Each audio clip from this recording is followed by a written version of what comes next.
কইলাম না মেয়েদেরকে বেশি মনে রাখতে পারে। কার্বন পড়ছে, এটা কার্বন পড়াটা আসলে খুবই ন্যাচারাল।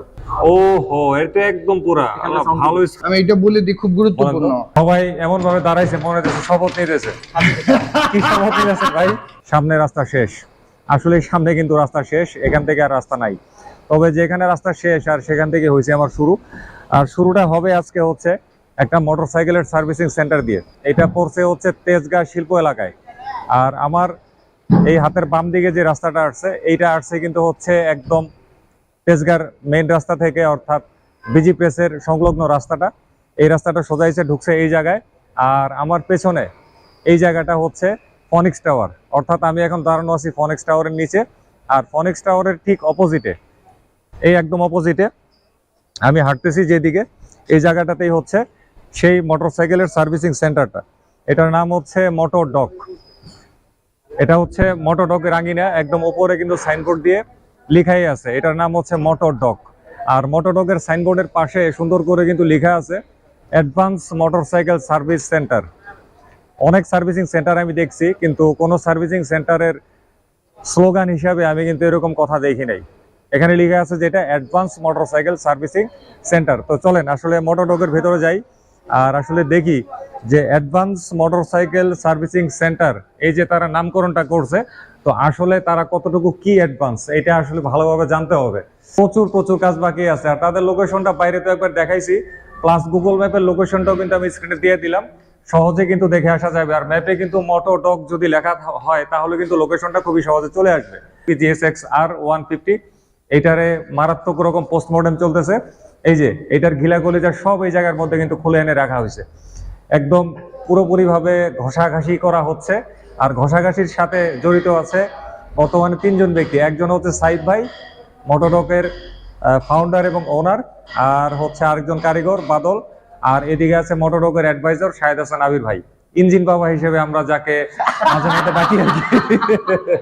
তো ইঞ্জিন বাবার সামনে কিন্তু ইঞ্জিন খোলা হয়েছে এবং ইঞ্জিনকে মানুষ করার চেষ্টা করা হইতেছে। তো কামলা হিসেবে মালিকই এখন ভূমিকায় অবতীর্ণ আছে। আসলে এটা কিন্তু ভালো, প্রতিষ্ঠানের মালিককে যদি কামলার ভূমিকায় যদি না যায়, ওই প্রতিষ্ঠান কিন্তু আলোর মুখ দেখে না। কি বলেন সাইদ ভাই? অবশ্যই অবশ্যই। তো সাইদ ভাই বলেন তো আপনার সার্ভিসিং সেন্টার সম্পর্কে একটু। এই যে নাম দিলেন যে অ্যাডভান্স মোটরসাইকেল সার্ভিস, তো এই অ্যাডভান্স দিয়ে আসলে আপনি কি বুঝাইলেন? Actually it is state of art servicing center. আমি বলি এটা মানুষকে বোঝাতে অনেক বড় সমস্যা হয়, what is state of art. এই জন্য অ্যাডভান্স দিয়েছি, তাহলে মানুষ বুঝতে পারে যে একটু মনে আগানো ব্যাপারটা থাকে। অ্যাডভান্স বলতে আমরা যে জিনিসটা আসলে ফোকাস করছি সেটা হচ্ছে কি, যে মোটরসাইকেলকে পারফেক্টলি শেপড আপ করার জন্য একটা সময় আমরা দেখতাম হাতুড়ি, বাটাল এবং ট্রেডিশনাল টুলস ব্যবহার করা, স্কিল সবারই থাকে। তো ওই জায়গাটা থেকে বের হয়ে মোটরসাইকেলকে আসলেই একটা সার্ভিস ম্যানুয়ালে যেভাবে সার্ভিস করতে বলে, যে সমস্ত জিনিসগুলা দিয়ে আমরা সেগুলো ইনশিওর করেছি। পাশাপাশি যেগুলো আসলে তারা বলতে পারে নাই, হয়তো ফিউচারে বলবে, আমরা সেগুলোও ইনশিওর করেছি যেন সার্ভিসটা পারফেক্টলি হয়। আমি নিজে রাইডার, আমি চাই আমি যে পেইনটা ফিল করেছি আমার বাইক সার্ভিসিং এর সময়, আমাদের ওয়ার্কশপে যেন ওই পেইনটা না হয়। এইটাকে শর্টকাটে আমরা অ্যাডভান্সড বলছি, এবং অনেকগুলো কারণ আছে যেটা আসলে ধাপে ধাপে না দেখালে সম্ভব না। এবং যেই জিনিসগুলোর জন্য অ্যাডভান্সড বলছি তা শেষ করতে আমাদের মনে হয় 1 বছর সময় লাগবে বোঝাতে। আসলে সাইদ ভাইয়ের এখানে আমি প্রথম যেদিন আসছিলাম ফিজিক্যালি, সেদিন সাইদ ভাই আমাকে এমন কিছু টুলস এর সঙ্গে প্রাথমিক একটু সরাইয়া ধারণা দেওয়ার চেষ্টা করছে।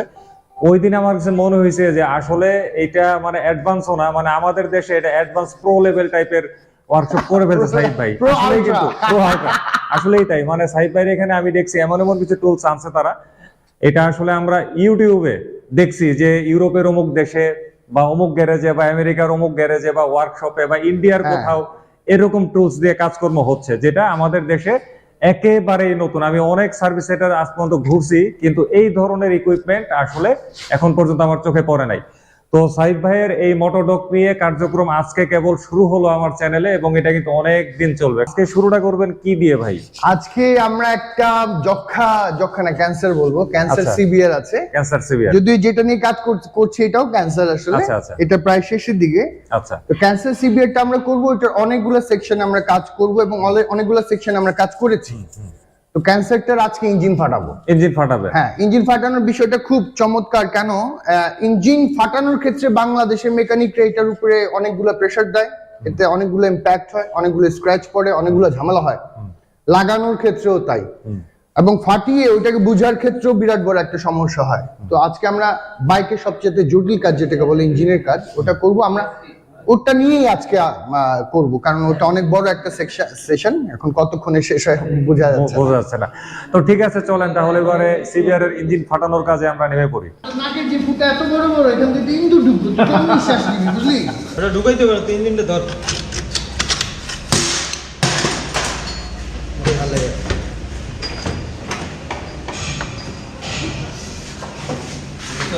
ভাই মালটা কিন্তু গাড়া মাল ভাই, বুঝছেন? এটা হলো সকালবেলা 3 বার ব্যায়াম কর ব্যায়াম করলে সেই লাভ। হ্যাঁ, ব্যায়াম কর। বুঝছেন?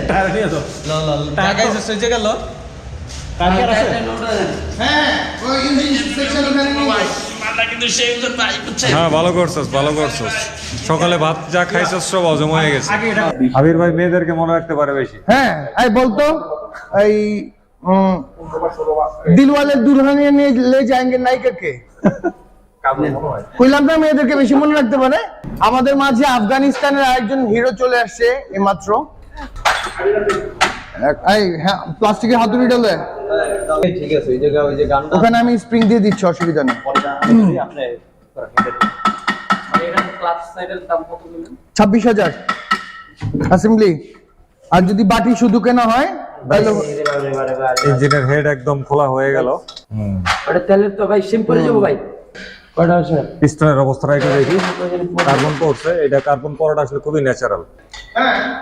এই বের হয়ে গেছে। এত সুন্দর ওই জিনিসটা। পিস্টনের পার্ট একদমই পুরো আলাদা করা হলো। আর এই হচ্ছে কানেক্টিং রড। কোন স্ক্র্যাচ পাইছেন? স্পষ্ট।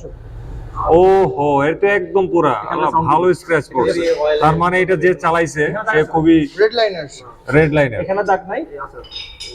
আচ্ছা, কিন্তু রেড লাইনার। এটা উঠাই দাও। তীব্র রেড লাইনার। আসলে দেখেন বেশ স্ক্র্যাচ, একদম পুরো স্পষ্ট দেখা যায়।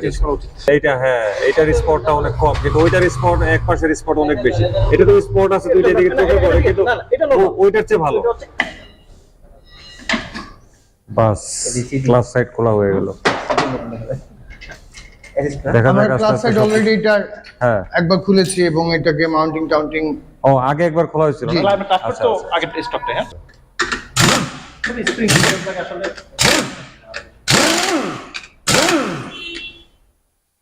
অনেকে একটা বিষয় বলে, অনেকে হন্ডার অ্যাসেম্বলি অরিজিনাল বলে। আসলে হন্ডা নিজে এফসিসি থেকে বানায়। হ্যাঁ, এখানে এফসিসি লেখা আছে। হ্যাঁ, তো এফসিসি যদি আপনি নিজস্ব এফসিসি নিজস্ব প্রোডাক্ট পাওয়া যায়, যদি হন্ডাটা পান, নার্ভাস হওয়ার কিছু নাই। আসলে ওরা এফসিসি থেকে নিয়ে এই জিনিসগুলো মার্কেটে এফসিসি একটা জাপানি কোম্পানি, এটা কোনো মোকা কোম্পানি না। হ্যাঁ, এটা জাপানি কোম্পানি। ইন্ডিয়াতে প্ল্যান্ট আছে, থাইল্যান্ডে প্ল্যান্ট আছে, ইন্দোনেশিয়া প্ল্যান্ট আছে। একটা ব্যাপার বলি, এই ফুল অ্যাসেম্বলির দাম 26,000 টাকা আসলে মার্কেটে। মানে এই ফুল অ্যাসেম্বলি বাটি সহকারে, বাটি এটা সহকারে 26,000 এই টাকা। পার্ট সহকারে 26,000 টাকা। যদি নষ্ট হয় এটা মাউন্টিং করা যায় অনায়াসে। আচ্ছা, আমি এটা বলে দিই, খুব গুরুত্বপূর্ণ। এটা মাউন্টিং করে রিপেয়ার করা যায়। আমি আমার বাইকে 80,000 কিলোমিটার পর্যন্ত একসময় চালিয়েছিলাম এটা রিপেয়ার করে। আচ্ছা। আর এইটা হচ্ছে গিয়ে হ্যাঁ, এই বাটি আপনার কিনতে হবে। এই অ্যাকচুয়ালটা এটা মিলে না অনেকগুলোর সাথে, কিন্তু ভিতরে আবার কিছু জিনিস আছে যেটা ট্রিগারের সাথে মিলে, একটা প্রেসার প্লেট ছাড়া। তো এটাকে ইজিলি আসলে এদিক ওইদিক করে চিপ করে এটাকে কাজ করা যায়। এটা রিপেয়ার করলে 10,000 টাকা কমে যায়। তখন এটার দাম হয় হচ্ছে গিয়ে অরিজিনাল যেটা বলি আমরা, প্রায় এটা যদি রিপেয়ার করি তাহলে 16,000 টাকা কমে যায়। এটার দাম তখন 10,000 টাকা দাঁড়ায়। এটাতেও যদি আমরা একটু কাহিনী করি, এটাকেও 6,000 টাকায় নামিয়ে আনা যায়। সো যারা এটা কিনছেন, এ ধরনের ক্লাচ প্লেটে যারা সমস্যা পাচ্ছেন, ইচ্ছা করলে এটাকে মিনিমাইজ করতে পারেন কস্টটা। একদম এই মাঝখান বরাবর আমরা জয়েন্টটাকে আলাদা করে ফেলবো। আলাদা করে ভিতরে ক্র্যাঙ্কশ্যাফটে যে জায়গাগুলো আছে সেখানে ঢোকার পর আমরা ব্যালেন্সার চেক করবো এবং ক্র্যাঙ্কশ্যাফট এটা রিলেটেড যা আছে ওখানে কোনো সমস্যা আছে কিনা দেখবো, কারণ এই ভাইব্রেশনটা অ্যাবনরমাল ভাইব্রেশন। আচ্ছা, ভাইব্রেশনের শুরু যেখান থেকে হয় সেগুলো আমরা অলরেডি চেক করে ফেলেছি, ওখানে কোনো সমস্যা নাই। একটা ধাপ আমরা পেলাম যে ওখানে ওই যে দেখলেন যে পলিশ গেছে গা, এখন পরের ধাপে যাচ্ছি। সবগুলো আমরা বের করে ওগুলাকে রিপেয়ার কিংবা রিপ্লেস। এটা আসলে মেইনলি খোলা হয়েছে ভাইব্রেশন কেসের জন্য। হ্যাঁ, ভাইব্রেশন কেস।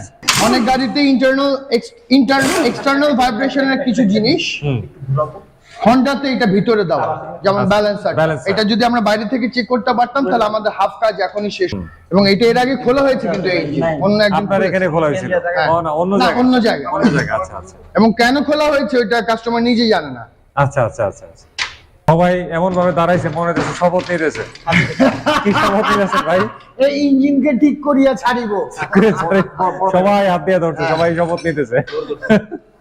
আসলে এখনকার পার্টটা মানে ক্র্যাঙ্কশ্যাফটটা খোলা হইতেছে, অনেকটা আপনার জায়গাটা খোলা। যাক, অবশ্যই এটা ক্র্যাঙ্কশ্যাফট আমাদের কাছে যে রিপোর্ট আছে যে নতুন করে লাগানো হয়েছে, কিন্তু আমরা যে টাল দেখতে পাচ্ছি আচ্ছা, আমার মানে ধারণা এটা crankshaft টাল। পুরোটাই ক্র্যাঙ্কশ্যাফট। আচ্ছা, অলরেডি মানে এই কেসের কারণে 14,000 এই টাকা শুধু আগে ক্র্যাঙ্কশ্যাফটের জন্য আচ্ছা। 14,000 টাকা খরচ আচ্ছা, করেছে। ক্র্যাঙ্কশ্যাফটের জন্য আমরা 14,000 চাবো না যে সেম 14,000 টাকা আবার খরচ হোক। আবার খরচ হবে।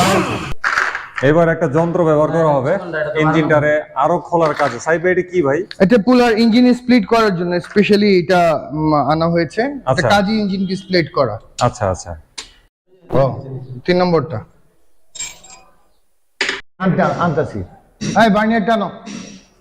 বানিয়ার টেস্ট ওয়াইপার নিলে পরে সূক্ষ্মভাবে আগে এটারে মিলানো লাগে, না মিললে চার পাঁচ Okay, থেকে done. প্রেসার পড়বে না। ও খুলে গেছে। ওপেন।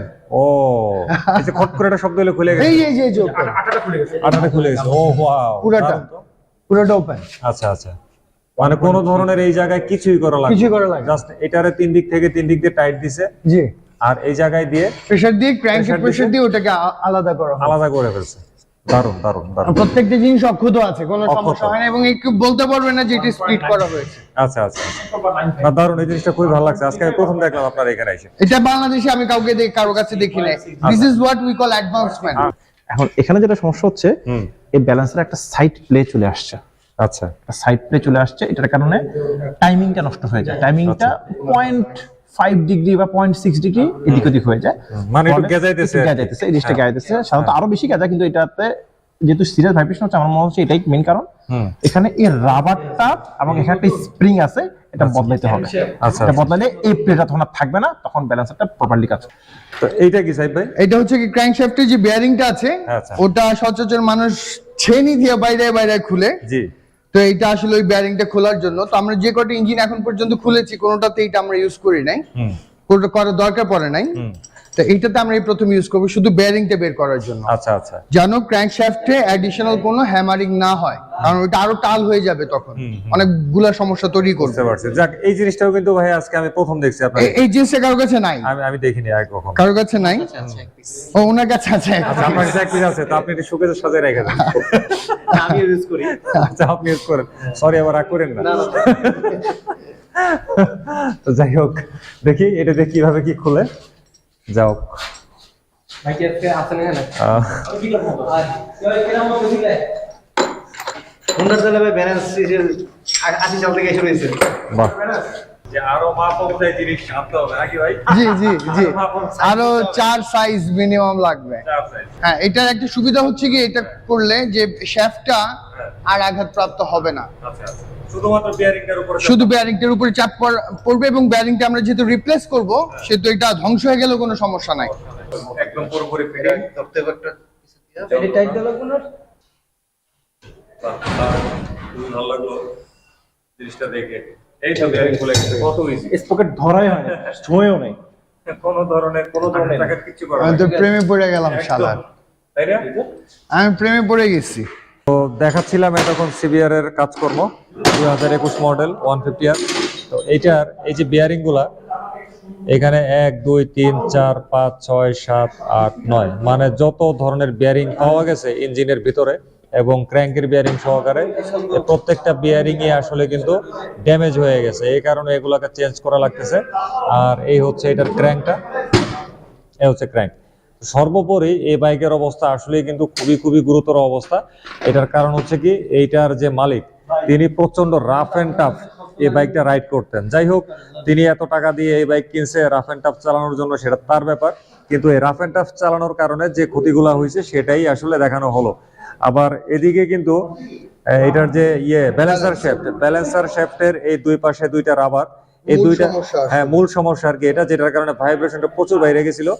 তো এই রাবার দুইটাও কিন্তু প্রচন্ড রকমের লুজ হয়ে গেছে, যেটা আসলে মানে খুবই অস্বাভাবিক ব্যাপার।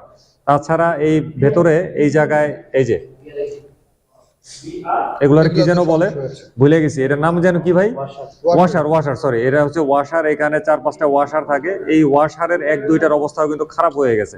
তো যদি খুচরা এই ওয়াশার গুলা পাওয়া যায় তাহলে হয়তো বেচারার খরচের পরিমাণ একটু কমবে, আর না হলে অনেক কমে যাবে, আর না হলে পুরা এই ব্যালেন্সার শেপ পুরোটাই কিনতে হবে। তো সর্বোপরি এই বাইকের কাজকর্ম আসলে আজকে এতটুকুই শেষ না, কাজ আরো অনেক আছে। তো আসলে অনেক কাজ আছে। সাইদ ভাইও আজকে ক্লান্ত হয়ে গেছে, আমরা সবাই খুব ক্লান্ত হয়ে গেছি। তো সামনে এই বাইকের কাজকর্ম আবার যেদিন করা হবে ফাইনালি, ওই দিন আবারও আসবো অন্য পার্ট নিয়ে, অন্য পার্টের অন্য কাজকর্ম নিয়ে। ঠিক আছে সাইদ ভাই? ঠিক আছে, তো পরের ইয়েতে। তো আজকে বিদায় নিচ্ছি তাহলে, খোদা হাফেজ। বাই।